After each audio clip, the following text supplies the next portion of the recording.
tindak marang Pringgondani. Yo lek ngono Budha. Ayo, Tres. Nyat langene kalang sana klara pandangun sarapinon.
Pandhawa tata gati wisaya Hendriaksa sara maruta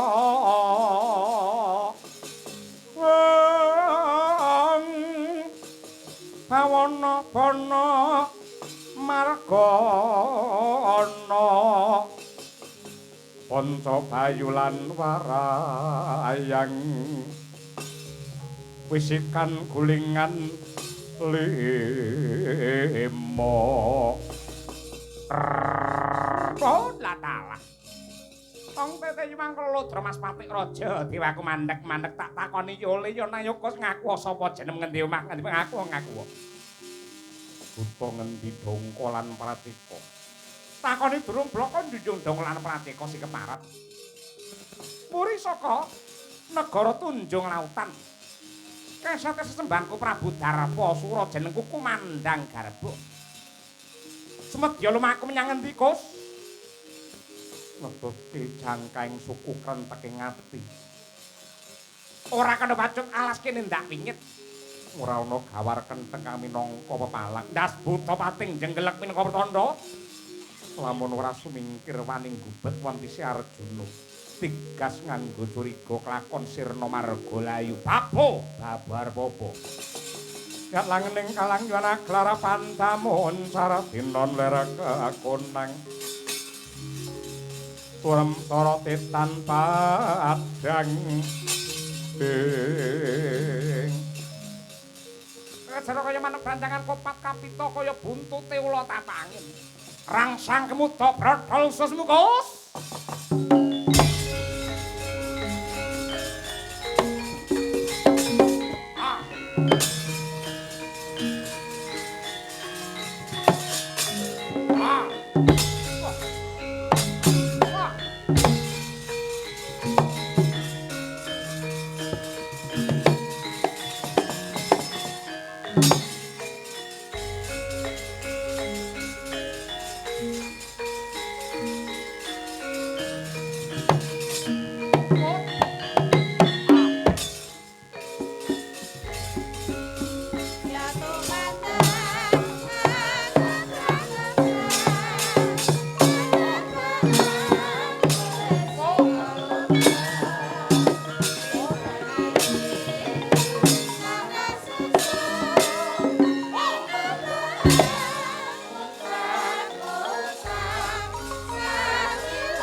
Sarya mondong limpo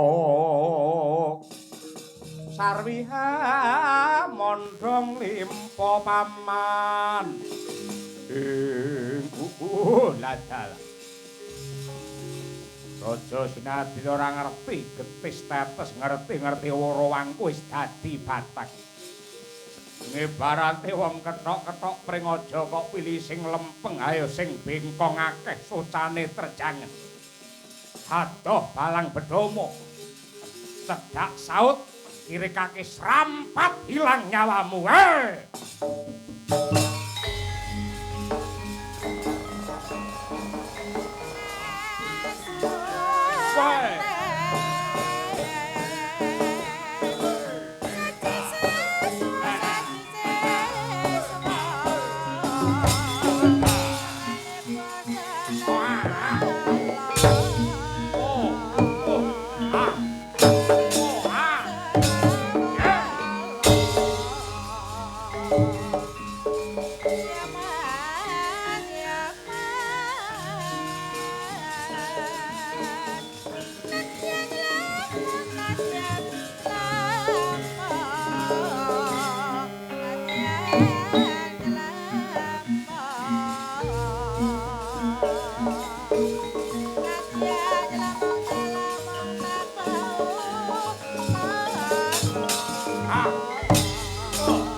Panggendewa Debya pitulur enak gading paryanya kamuning Kang Trisula panggah rikata apa Wagata naratas pegat janggane raswa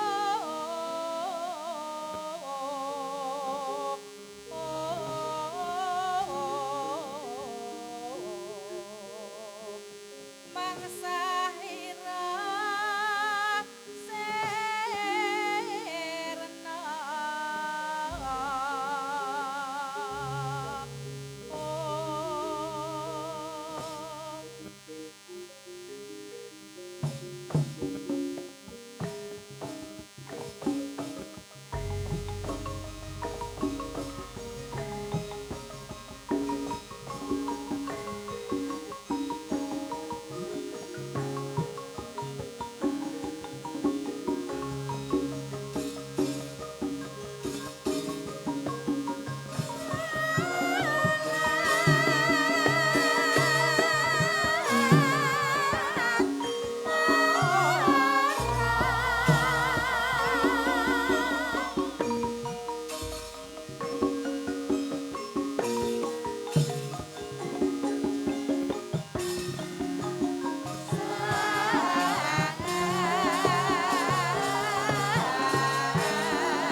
kan samar pamoring sukma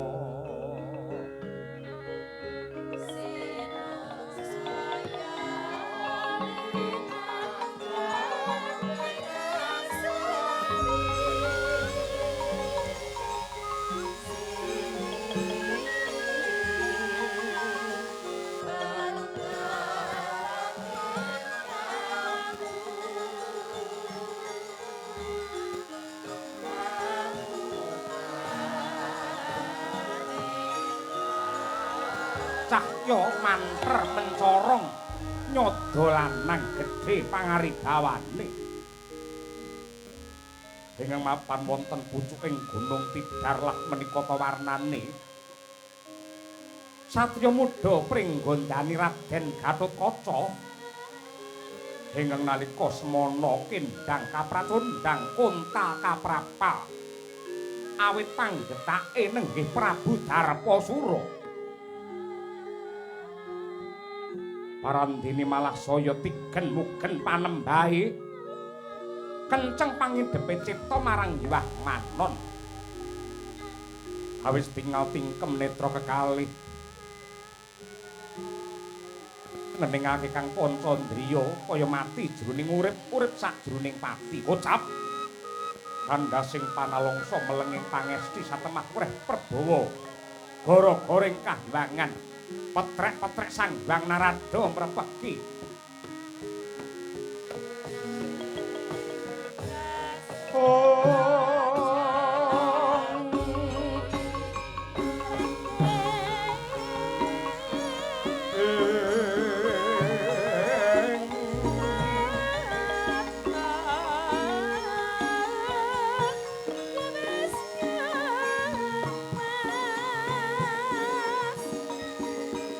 pirsa padha ngeling lati tenan jaya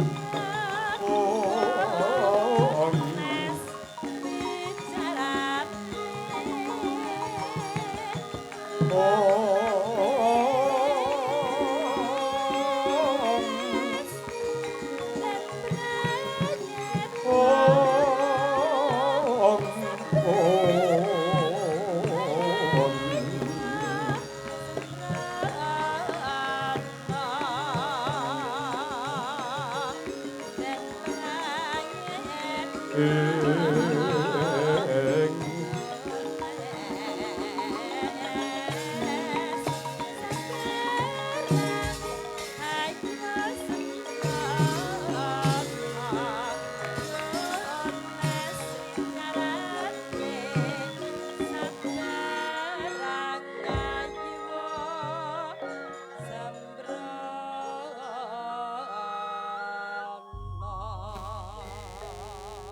meh rahina semubang iwang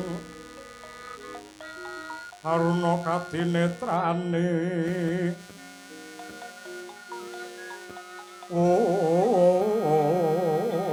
korapuh sabdaning kukiloring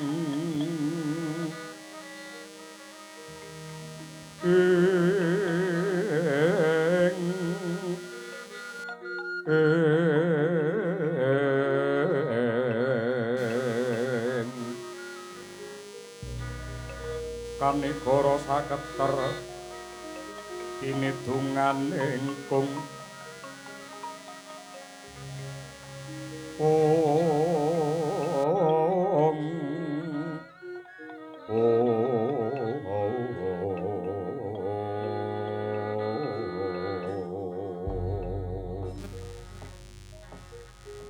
alah berkenjang Pak Pong warudaya selire buntuti acelekater aja ndadekake gagap gugup sarta buragapan ning ati kita kuluk tetuka ulun jawet ing sida pangudal-udal Sang Hyang Narada ingkang mrepeki anggen kita tapa brata ning pucuking Gunung Tidar kene Paduka kulun Sarawa Paduka kula ngaturaken sembah pangabekti tandha pengaji aji mawan tuwa-tuwa kunjuk sangadi kulun ya kaca negara wis ulun tampa gawe bombong ing rasa nyuwun pangapunten menawi anggen kula yoga brata wonten mriki akarya getering Kahyangan Suralaya yen pepela Gatotkaca menika anggadhahi dosa sarta gindong kalepatan sampun ngantos Paduka wigih ringa-ringa monggo kula aturi danjut nyawa kula tinemplungaken wonten madyaning yomani kulun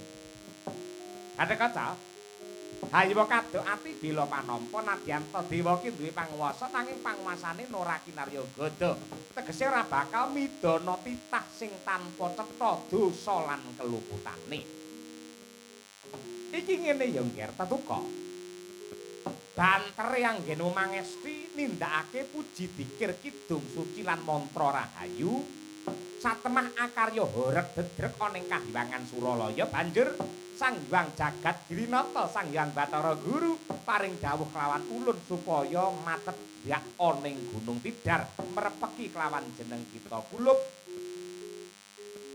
nadyan ta jeneng kita ora matur yektine dewa wis uninga lamun ta jeneng kita bakal sinengkake ngaluhur mongko dadi ratu ana ing negara Pringgondani ning ya kuwi abot sanggane abot pandadaran sarta pacoban sing kudu ndok tampa merga sing jenenge ratu kuwi ora gampang Narendra kuwi ora gampang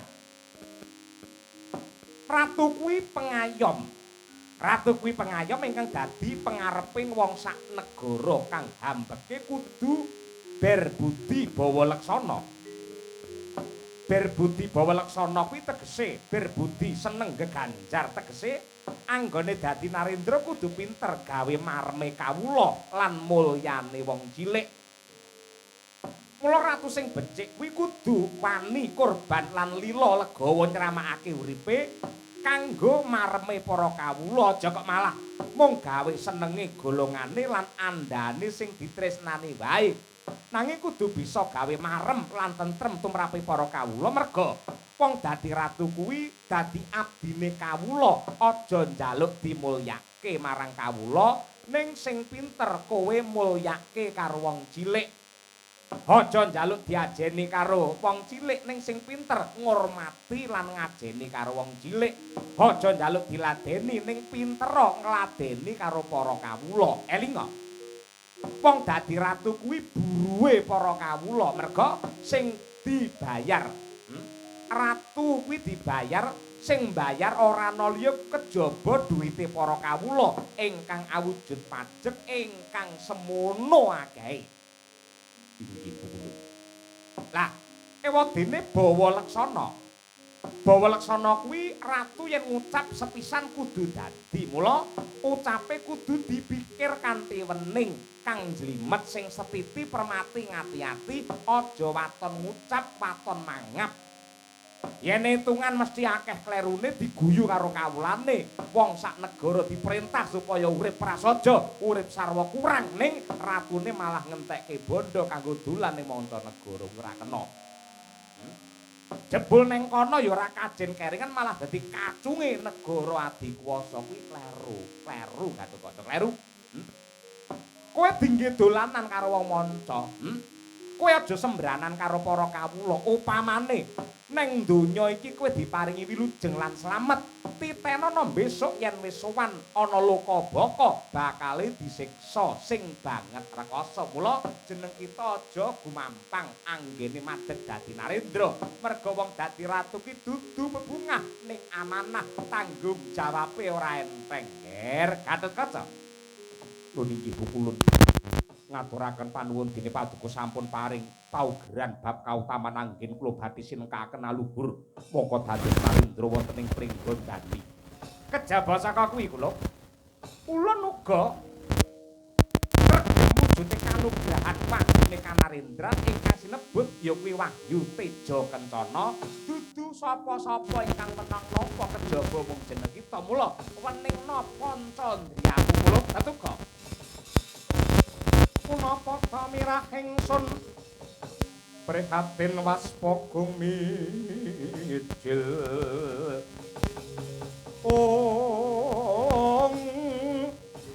tuhu taha tanpa karya sengkan rinemekan Gusti gelung rinusak sekarnya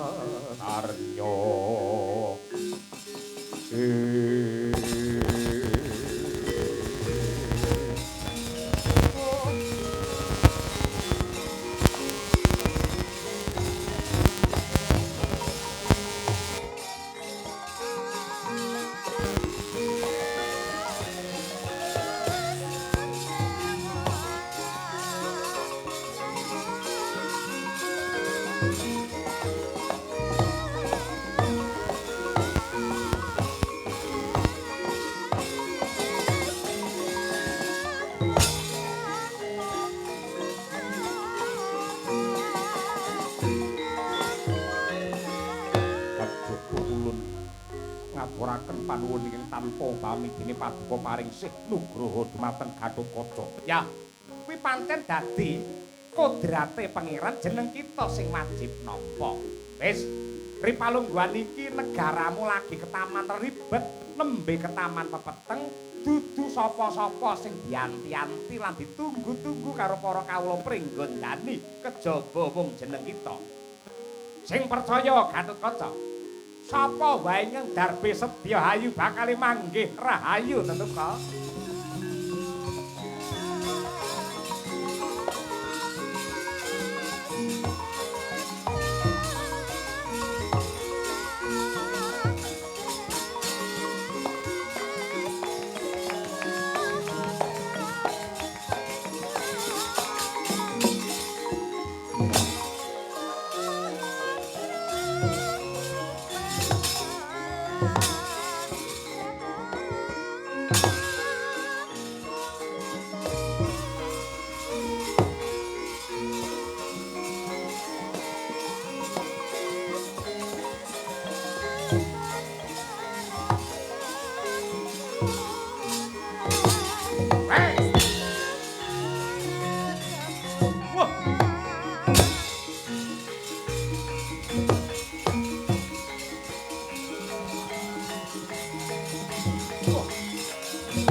waca kinon mata caraka supta tekapira saking Sri Kresna marta manandar muji saktinira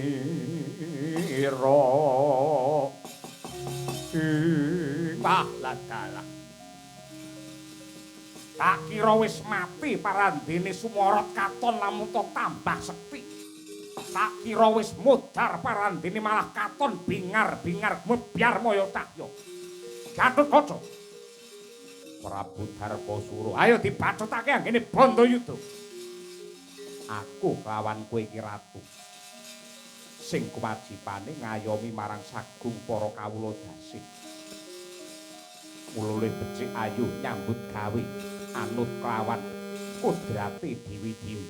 Gatotkaca tak nata para kawula pringgondani dene kowe mulya. Tatanen lan ayamana para kawula ingkang mapan ana ing negara Tunjung Lautan. Ora idep. Ucapmu sing kaya ngono padu-padune wong jirih getih wedi mati. Dina iki maragake dibuktekke sepisan kas. Sapa sing jengkilang kuandane glundung sirahe bosok koklok dirubung laler.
Campuk samya medali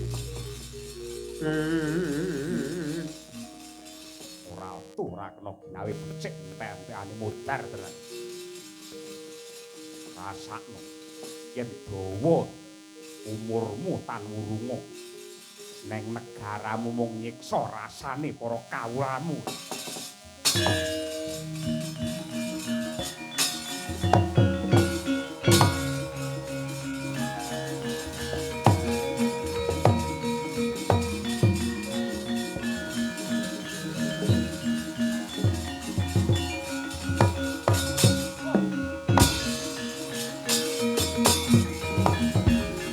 Ditutuk-tutukake dibacut-bacutake Kakang Gatut ngibarate rebut balung tanpa isi. Mula kowe linga karo Purwodaksina. Ora konjur aku wani karo Kakang Kuning, aku ngelekake karo kowe supaya ora kesluru marang dalan sing kleru jangkemmu.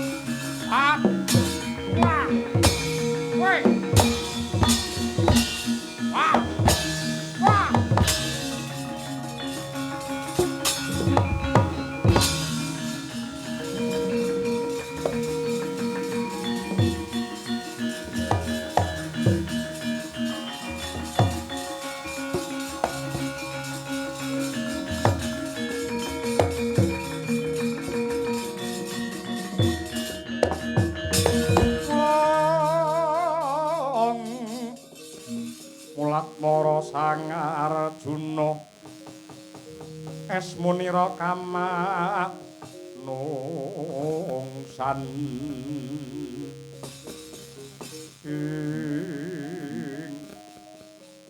Kaki Prabu Pringgondani mara Gagiri palungguhan iki ora ari enalarmu glejahan pikirmu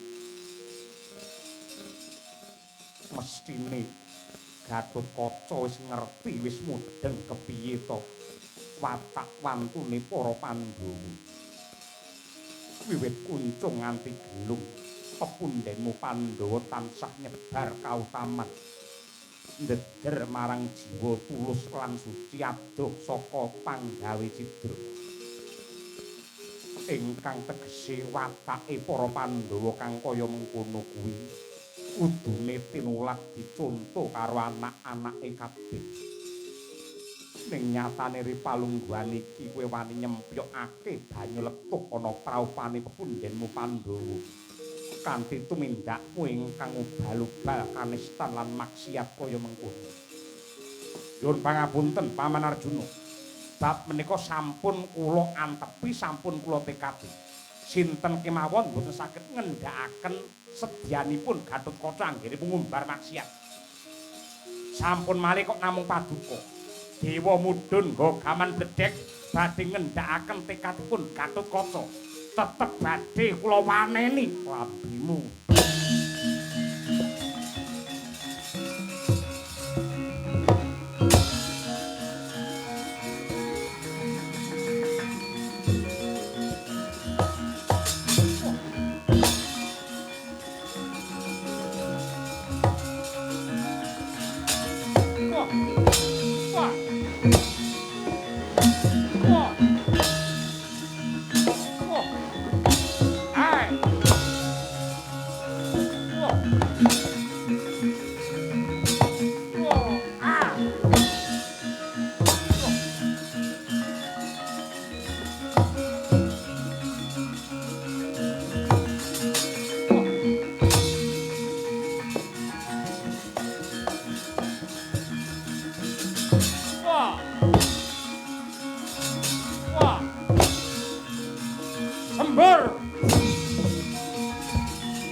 Rasane marang kowe jenengmu sing becik, jenengmu sing apik malah nduk rusak dhewe nduk ora ari dhewe.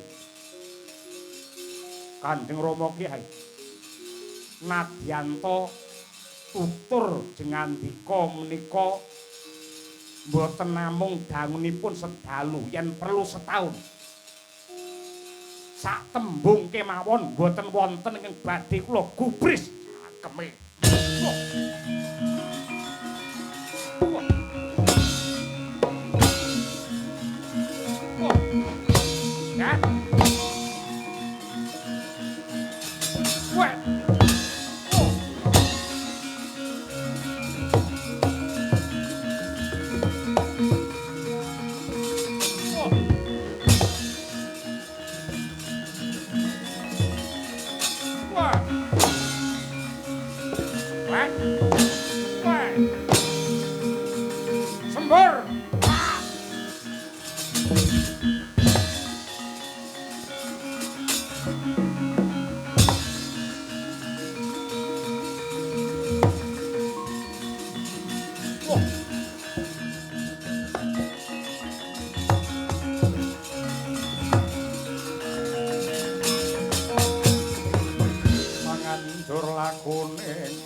Gugur-agraning arga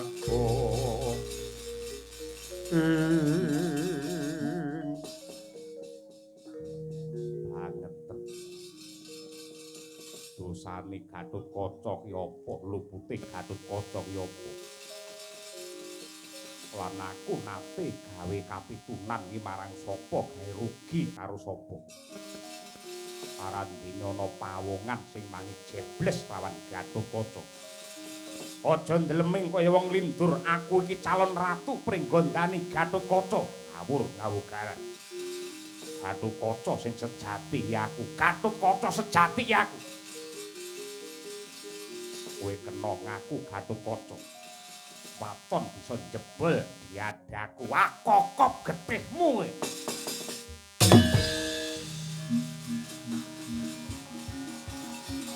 Woi. Oh.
Adikku di Gatotkaca pun Kakang Antarja njaluk ngapura ya Di. Ing menapa Kakang Antarja wani tumindak kados mekaten. Aduh, yektine ora ana ceceking rasa aku kepingin ganggu kelawan kamardikanmu ngemudeni negara Pringgondani. Ya merga pangicuk-icuk saka Eyang Durna Eyang Sengkuni aku dadi lali kelangan kiblat.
Kula mboten maido pancen kala mangsa menungsa niku yen lagi dan jabatan mendem karo kelungguhan adate nganti lali Purwoduksina aja kok karo wong liya karo dulur wae tega mentala. Wah, Antaraja. Inggih Rama Kyai kula nyuwun pangapunten ingkang agung. Ning nuwun sewu, kula taksih percaya pangandikanipun para pinter nadyan kados pundi kemawon wong becik tetep bakal ketitik, wong ala bakal ketara. Sapa sing bibiti ala ing kono wagune bakal sirna. Inggih kanthi lampan menika ingkang putra jangkar bumi, Gus. Ndara Antasena tetep waspada, aja gampang nampa ucape wong-wong sing icuk-icuk ngejak marang dulur ora rukun tur liwat dalan ingkang boten bener. Nadyan kados pundi kemawon kridane ngati tanpa mbedah garis sing pasti, budidayane menungsa tangih sembodo nyundul purbane kang kawasa, tetepipun Ndara Gatotkaca ingkang sinengkaaken ngaluhur jumeneng nata wonten ing pringgondani mugi-mugi saged ambabar adil para marta andadosaken para kawula tentrem rahayu lan raharja.